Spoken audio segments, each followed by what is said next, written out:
Ruth, the main character of Charis Cotter's new novel, has barely any familiarity with her family ancestry. Her mom passed on out of nowhere when Ruth was just 2 years of age, and her dad has very little data to share.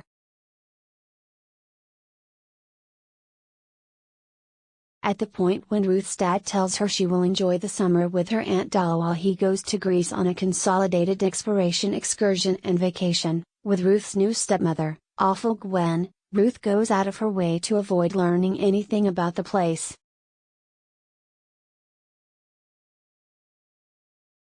Thus, the youthful Torontonian winds up confounded and overpowered upon her appearance at the end of the road, in the middle of nowhere aka Buckle, Newfoundland. It was 1978.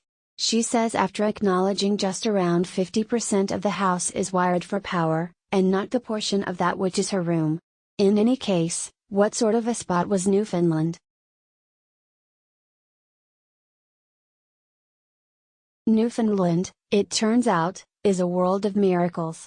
Ruth attempts new eggs and carnation milk interestingly, and she meets her cousin Ruby, who is likewise remaining for the summer. She investigates the slopes and knolls, taking pleasure in her newly discovered opportunity. "I've never been alone in such a big place," she says. "It's loaded with wildflowers and fairy paths, also creepy legends and ghost roads."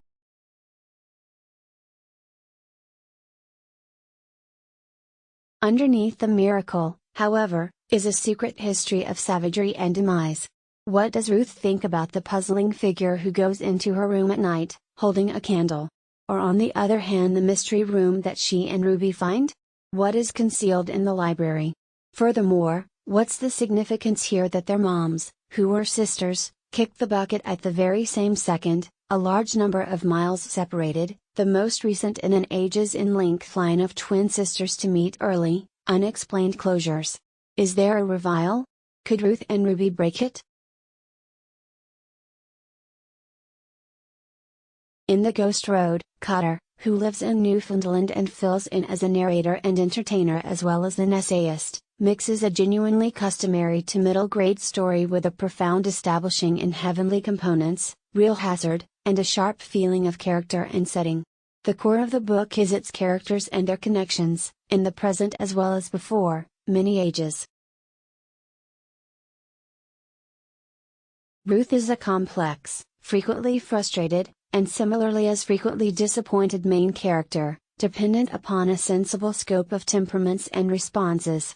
Her battles, not simple with her family's tradition of savagery and the chance of a rebellion, however, with additional ordinary matters like her dad's marriage and the resultant division of consideration among herself and awful Gwen, are established and exact. One can't resist the urge to associate with her.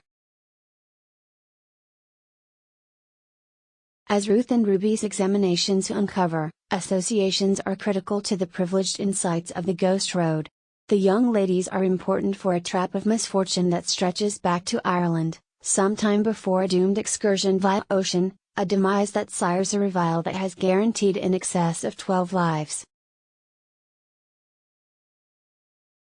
Cotter ought to be praised for utilizing customary story components to make an original that is completely contemporary, centered around ladies' encounters of abusive behavior at home and the waiting tradition of torment and hostility.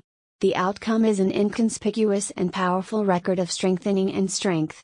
To her extra credit, the story never seems to be excessively message-driven or dependent on similitude or subtext. The clever feels completely invigorated and really secretive. Ruth may not have a lot of familiarity with her family at the beginning, however her creating information will completely change herself as certainly as it will unequivocally influence the perusers of The Ghost Road.